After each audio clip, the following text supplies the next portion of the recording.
Welcome to the Virtual Business Owners Network on Friday, the 17th of November.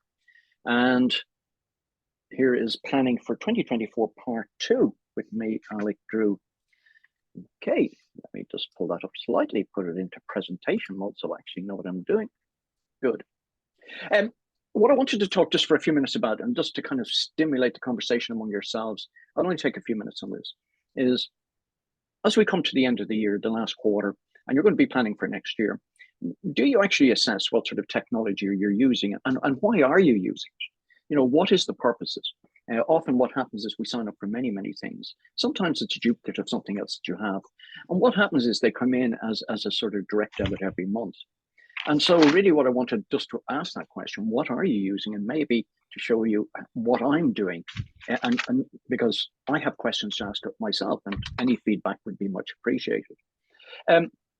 Also, with technology moving on and on much more quickly, we have a group of people, and we have a lot in the VBON who are very technically astute, and perhaps they can help guide us. And we could have a series of presentations, which was part of what we talked about before, in relation to, you know, what we could be using.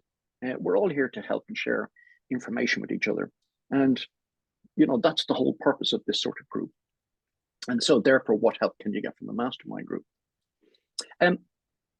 I'm going to take you through some of the technologies I'm using at the moment. The one that kind of stands out for me is Surf Accounts. What a dog of an account system. I've been running it for 2 years because my own accountant suggested it. And all I can say is what a dog of a system it is. I've regretted every minute of it. It's caused me nothing but grief. It's expensive, as you can see, at nearly 30 quid a month. And I was talking to my son in the last couple of months, and I know Rory uses Zero. Is it Rory, I think? Yeah. But he was showing me he uses Zoho. Yeah, exactly. So we'll talk about that as well. So my son talked about Zoho, and he was showing me all the features on Zoho. Now, I'd used Zoho many, many, many years ago. And of course, it's up to the scale. But if you pay the 120 quid, it's only working at a 10 quid a month with much better features than Surf. And all I can suggest to you is this, and I mentioned this in a previous sort of presentation. If you were to spend any time on any software to do something with, I think the bookkeeping side of it will add huge value to what you're doing and give you huge amounts of information. For example, in Zoho, there's time tracking. And it's something that a lot of, you know, us micro business SMEs don't use enough. Where's your time going? And are you billing sufficient time to the clients that are out there? Now, you may have a fixed recurring revenue that I have, for example, with some of my clients, but I like to monitor actually how much time am I spending with them. And it's only then can you readjust your pricing accordingly. And then there's other features that are in it. So while I'm not selling anybody Zoho, I'm just suggesting that if you're using a bookkeeping system or you're not using one at all, number one is have a look possibly at Zoho, have a look at Zero, because Rory is an expert on that whole area. And Rory's going to give a presentation just talking, I think, a bit about Zero, the features of it, and how he can help people with it. And by the way, I put this in at the end, my reason for switching across was not based on pricing. It was more based on functionality. My issue with Surf is so clunky. It is so goddamn awful. I just can't find the words to express myself without probably dipping into the world of expletives. So this year, if I've made any decision, is to move away from that. And let's just look, because all of these go through my bank account every month. Campaign Monitor. I use Campaign Monitor. It's a legacy. And I know there's MailChimp out there. Campaign Monitor is just about okay. But there must be something better, something more engaging. Or maybe Campaign Monitor is a much better tool than I know, because I haven't either invested enough time in learning what you could do with it. Now, I have invested time looking at it, and I have looked at some of the templates and things like that, but it just looks very clunky. I would be interested to hear what people are suggesting about it. What all my requirements are is a simple newsletter with maybe 3 or 4 articles, maybe a couple of pictures, nothing grandiose, but something that would just engage an audience. And I just find, even though Campaign Monitor has sort of a bit of a drag and drop, the drag and drop is actually very, very poor. And I must say, there's probably something much easier, much better out there, and possibly even free. So I'll be interested in the input from that. Trello for me is actually a very good system. I like it. I've learned to use it. I probably haven't used all of its features, but I find it very, very good on what it does. And for anybody who's engaging with people, I suggest maybe using it. At the moment, I'm currently using it as a CRM system for 2 businesses that I'm running. And I'm also using it in terms of helping business. So those who use me at sort of certain levels of what I charge fees wise can see a strategic plan laid out across Trello. So I give them access to a Trello board that shows them all the mapping, planning, and all the things that we're working together. So they're able to collaborate on that. And I will say Trello's very good. Again, always interested in what people have to share and if they've something better. Canva is just a sort of an easy way to get some images. I have a tendency, I'll pay €1 or €2 if I need an image that's just not part of the most basics of them. But it's easy to use. I haven't signed up. I don't think I have a need for it, unless this newsletter that I'm in Campaign Monitor would be better done through Canva. Again, I'll be interested in some feedback on that. Certainly interested in hearing how to use it. Zoom, yeah, I'm not a Teams person, never got around to it. I know a lot of the larger organizations use Teams. I'll dip in and out, but really I find Zoom, I've learned as much of it as I need that takes me through what, I can manage it as best as possible. So I have no problem with that. Google G Suite, should I be paying that every month? Like I do use Excel to a small amount. I do use Word to a small amount. But should I be paying that a month for it? Or is there a better proposition? Google Storage, should I use that? SoundCloud is something I signed up for all my radio programs. So the radio programs would be stored there. So now that I've finished with the radio, do I need to keep subscribing to it? If I stop subscribing, that means people don't have access.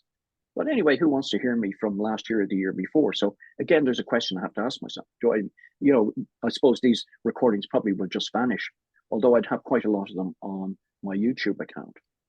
And going with 15 quid, I think is fair enough. The service works all right. So I have a couple of questions in terms of, if I do decide to move accounts across, I presume there's some way of preserving what accounts were with Surf, so that if there's any sort of queries at some future stage from the revenue, I will have the files somewhere backed up that I can use them. And interested in what could I do in case of, instead of Campaign Monitor, do I need Google G Suite? SoundCloud I'll probably get rid of.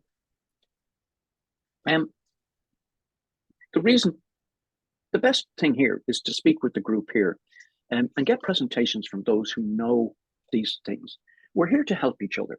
That's the real advantage. I mean, networking and helping, that's what the VBON was set up all about. It's not about selling to each other. The selling to each other is a byproduct of building trust, where a number of collaborations have been built. I've been the beneficiary of that. Thank you. And so have many others here. It's a byproduct, but it's about helping and sharing with each other so we all go on the same track. And the presentation is simple as that. That's a particular quote I like, and I think it's relevant. And Shinna will. That's it. No, does anybody any questions? Hi, Nick. Anybody in questions? I would just say on Zoho. Yeah. So I was on Wave, and then Wave was great, was free. And then there was a thing with a new European law, and it wouldn't work anymore for us. So my now accountant, I was looking, because I was signed up to Zoho 1, as I think Amit is as well, and I think he's gone. So I got migrated. So I use Zoho Books. I'm on Zoho 1. So I think it's about 40 quid a month. It went up. But it does everything, right? It's actually for it's for a huge organization, right? So there are problems with how in-depth it can get, right? But it does. So it won't do everything really well. Like, it has a version of Zoom that's really shit, right? Or I don't know if that's even still there. I don't use it. But it has CRM. It has for something like Buffer for posting to multiple different social media platforms. It works pretty well. It works as well as the others, really. What else do I use it for? There's a thing for getting reviews. there's surveys, there's so many bits in it, right? It doesn't do all of the things fantastically well, but it does a good group of them. And it's really good, you know, because I think we're often paying lots of different subscriptions. So if you can even get 3 or 4 things in one subscription, it's a real saver. So it is clunky, it is annoying at times, but definitely under the hood, like Zoho Books, it's great for reports and all that kind of stuff as well. So I would give the thumbs up for Zoho One, depending on what your needs are. Yeah, I think my son demonstrated how quickly it's automated links to your bank to upload transactions, and it's, you know, a quick way of identifying them and things like that seem to be good. But I'll be interested because Rory said he'll make a presentation around Zero. So I'll be interested to talk about that. And I think he's prepared to give some sort of discount to people who want to sign up. But I think if we're going to be moving forward next year and people are looking for some sort of accountancy type software to help their business, let's find the best one for them and invest in it. Has anybody any sort of thoughts about the Google, the G Suite at sort of like $12.79 a month? Can you just buy a license each year, or is there something better? I've been using G Suite for many years, and yeah, I think it's whatever, €10 plus VAT or whatever.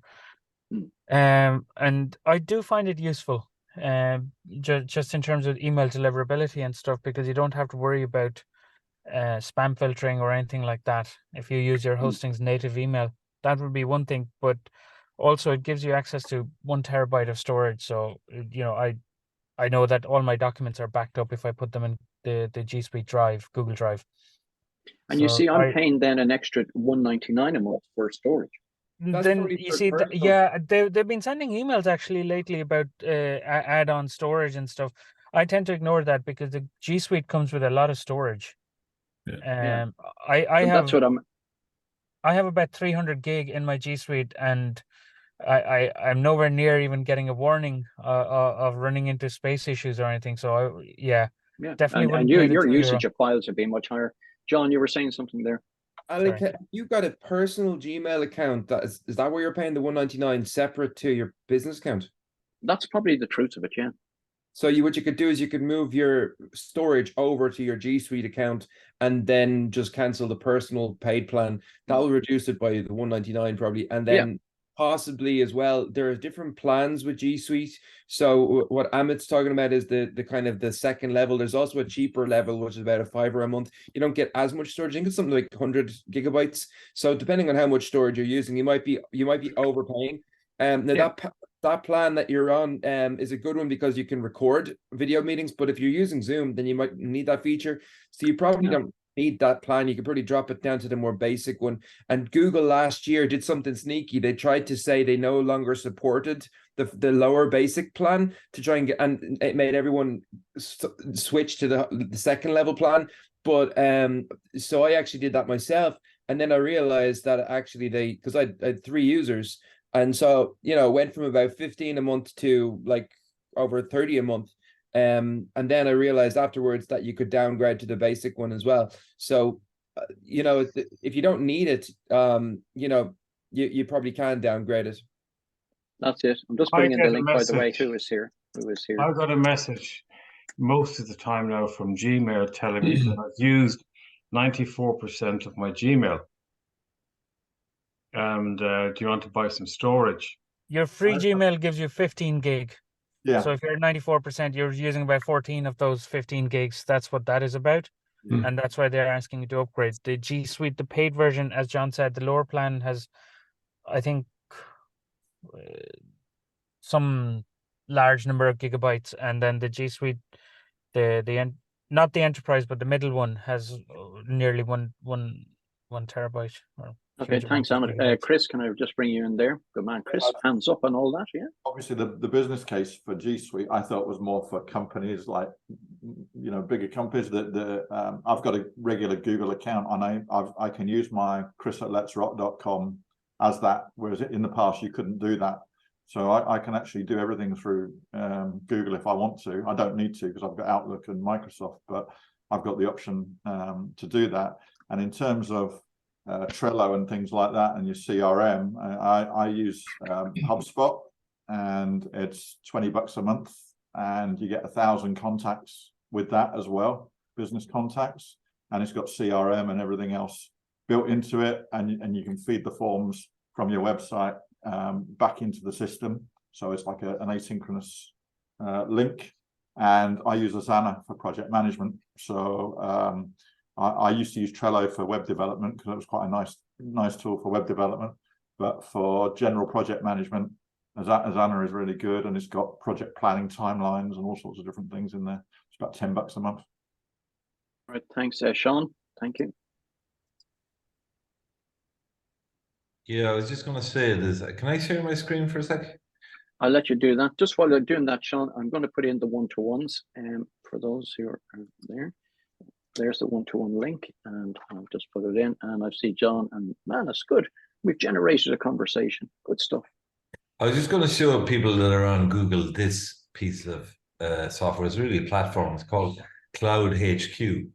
And it kind of does a lot of stuff. I don't know if anybody else uses it. I use it for some things, like if you've got, say, labels in one email address and you wanted to show in a different email, it's a really easy way of organizing that. But it's really just for Google. But here's some of the things you can do. Export, say, for example, all your emails to Google Sheets. So you've got a database of all your emails. You can save emails as a PDF, which can be handy when you're sharing threads or stuff like that. Gmail label sharing, that's what I definitely use this. It also, there's other pieces, you might come across them here, but for example, there's one for expenses that you can search for all the emails that's got an invoice or a receipt in the subject line. And that really helps me to collect all my receipts around tax time. You can save all your emails through Google Drive. Email templates. So this is one here. So you can create different templates for your clients in Google, and they'll come across in their templated format. So you can design really nice emails, and then you can use another one. You'll see it here. Well, there's a meeting scheduler, so it's a Calendly. But this one here, MailKing, is a really good monthly newsletter type. So you could design the template and send it out in MailKing. But there's lots of different stuff in here if people wanted to have a look in there. Scheduling emails. A lot of the stuff kind of appears here first, and then Google does it. So we can do that in Google now, but long before you could do it in Google, you could do it here. You can do email tracking, email blocking. You can see all these things here. So you can send an email to an SMS, time tracker, email links. So you could actually just generate a link for your email. So if I want to share an email, generate the link, pop that into a text and share it. Mightn't be for everyone, but certainly worth a look. Screencast recording. You can Gmail notes so that you can put notes onto your. So if you got messages, you can type your notes on top of the message. So when you go back to it, it's there. Screenshots. Like there's loads of stuff there. I won't bore you with it all. Oh my God, there's certainly a lot of stuff there, Sean. Yeah, wow. And mostly it's free, or for people that aren't heavy users anyway, it's free. Right. So if you want to have a look, there's that receipt one that I just told you about. I use that and it's very good. Gmail button. There's a lot of things. So like you can put a button in a Gmail, like say to a form, or if you want to collect information, you can pop the button in the email and you could say, look, sign up here or whatever. And that button can be from any CRM or any spreadsheet that you want to, wherever you want to collect information. There's just lots of things. The email signature generator, you can design really snazzy signatures for your Gmails. Wow. You know, pictures and different things. Lots of templates in that. Email cards. I know people talked about sending e-cards before, or Christmas cards. You can do it from here, etc., etc., etc. Yeah, that's me. Yeah, well, thanks very much. John, you had your hand up, you took it down. Were you covered there? Yeah, just on the I was just going to suggest something on just old school stuff on the storage, and that's just buy an SSD. You know, they're always handy. You know, they're tiny. That's a terabyte there. So what's that called? It's an SSD. SSD. Storage. It's a storage system. It's I like have one myself. just an You can external back up your hard disk. host. Yeah. Yeah. But they're so small now, and you get a terabyte quite inexpensively. They used to be really expensive, but they're not really now. So yeah, I'll do that. Thank you. Manus, you have your hand up there. Thanks, Alec. Sean, thanks a million for that. That Cloud HQ looks great. I'll be checking that out, or currently on. Chris mentioned Trello, and guys, I know what it is about Trello. I hear so many people talking about it. I like the way it looks and feels, and this might be me pulling on an old internal audit hat. There is very few controls in relation to audit trails and stuff that people have done. So if you're working in a multi-site or multi-team member environment, it can be very difficult to track where something has gone. And because it's quite a visual system of cards, that stuff can be clicked and dragged into different lists or onto different boards. There's not that much of an audit trail there. So I found it to be quite risky, and I don't particularly like it for exactly that reason. But Asana I've used in the past, Chris, and I've spent over a year now looking for a replacement, because Asana has Asana is good, and it has loads of fields. You can do with it like a huge amount of stuff. I maybe didn't find it. I found that maybe there was a few people that I would have worked with that mightn't have bought into Asana as readily, which kind of sent me off on a new quest.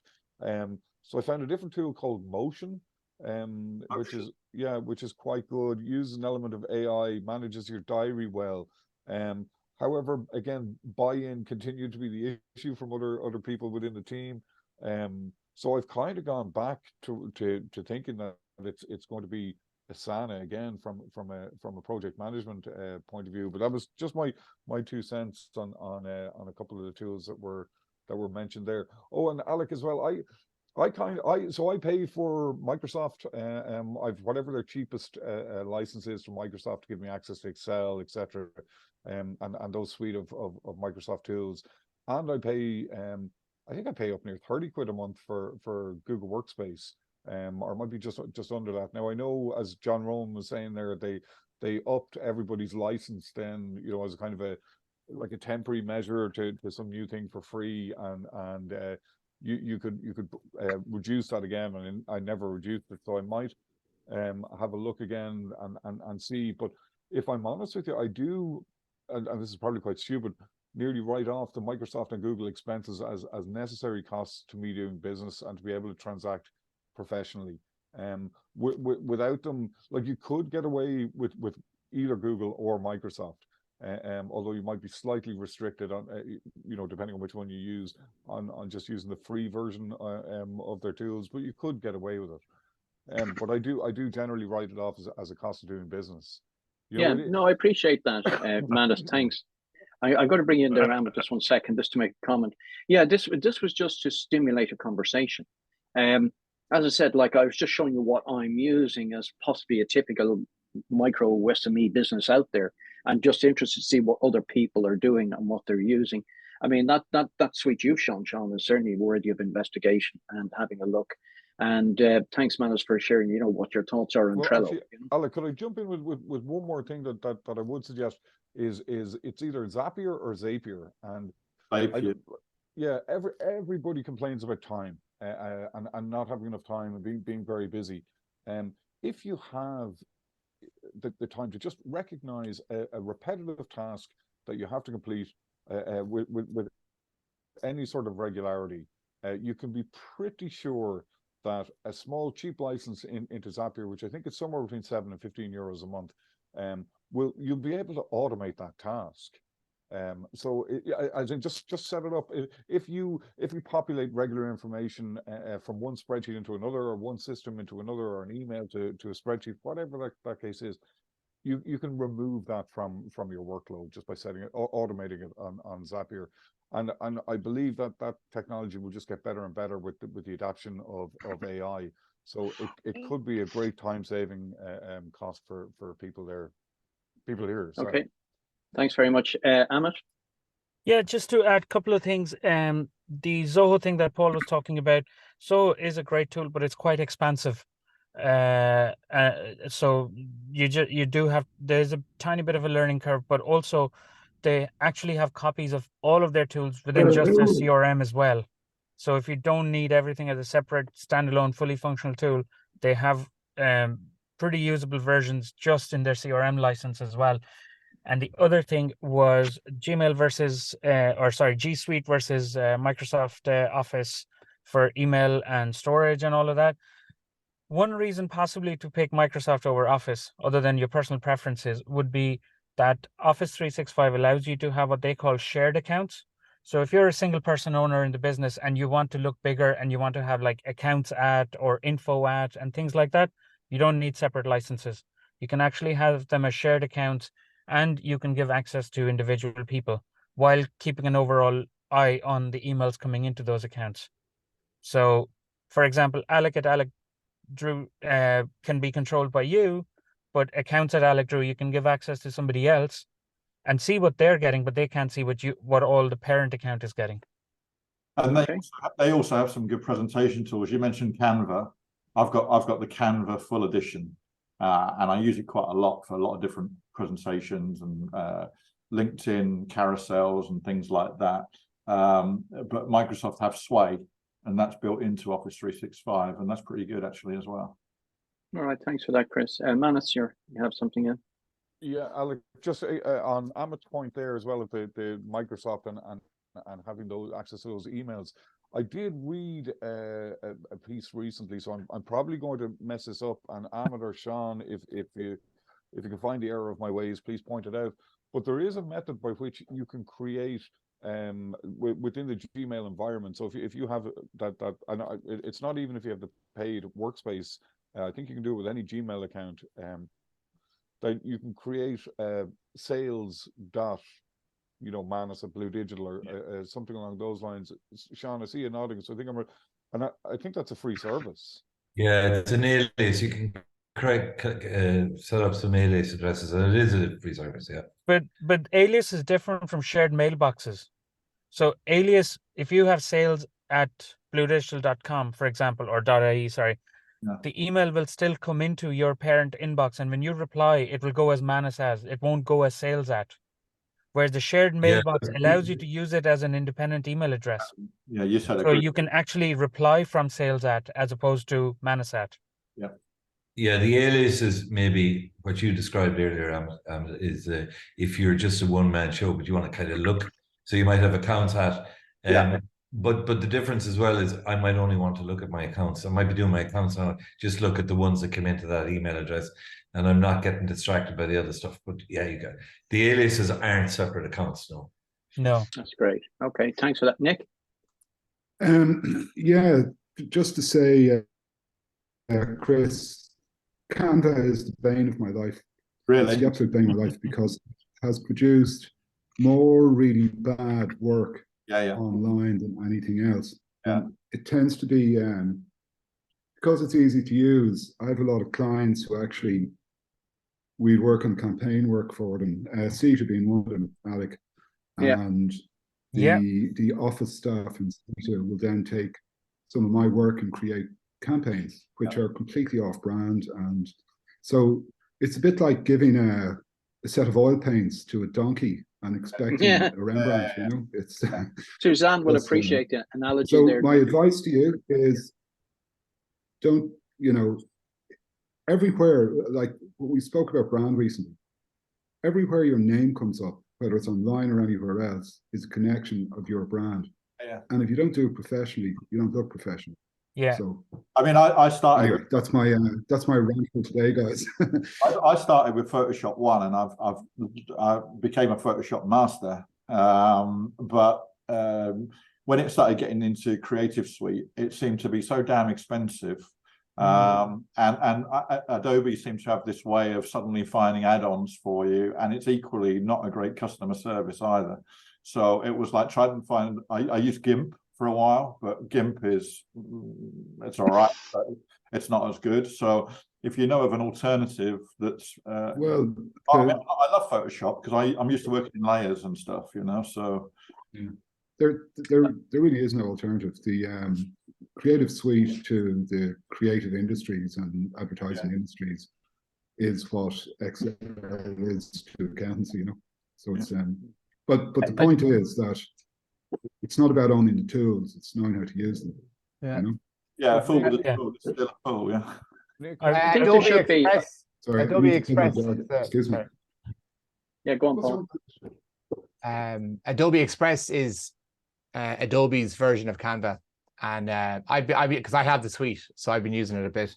Yeah. No, it's good, but I think Canva, Canva for certain people of a certain level of expertise. I think echo what. Yeah, go sorry. on, Amit.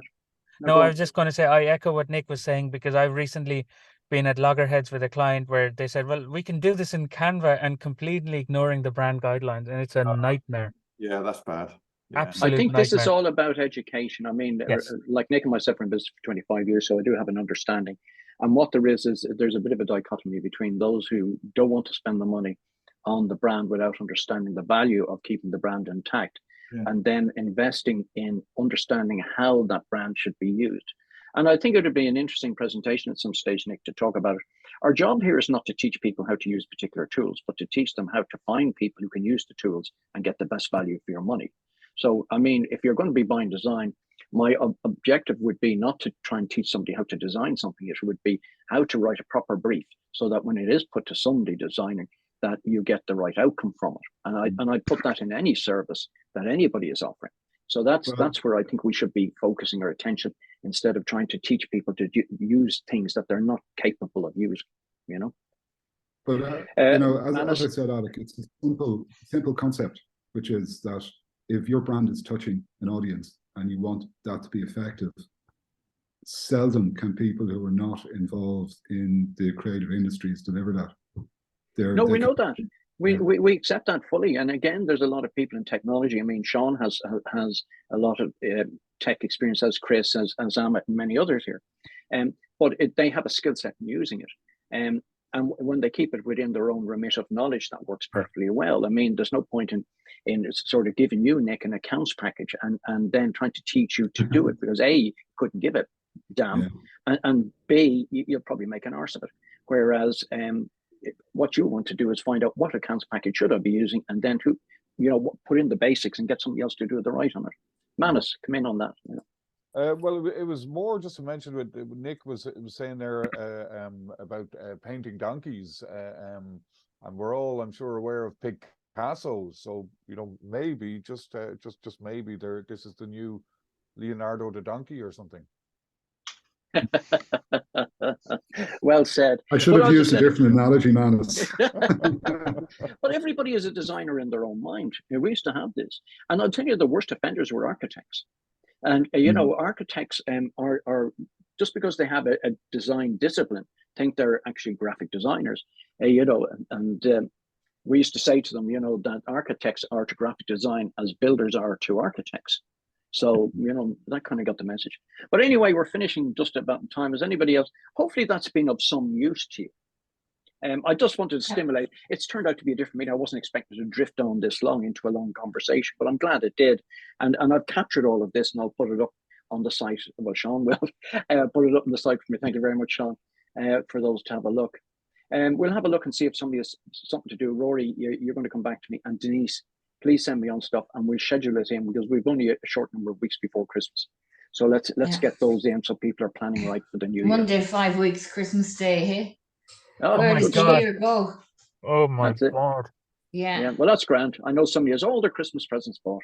You shouldn't have done that for us. Yeah, don't worry. That's it. No presents this year, says Alec. Sharing is caring. There we go. And that's it. Okay, guys. See you all next week. Sean, you're hanging on for a minute. You and I are going to have a quick chat. Bye.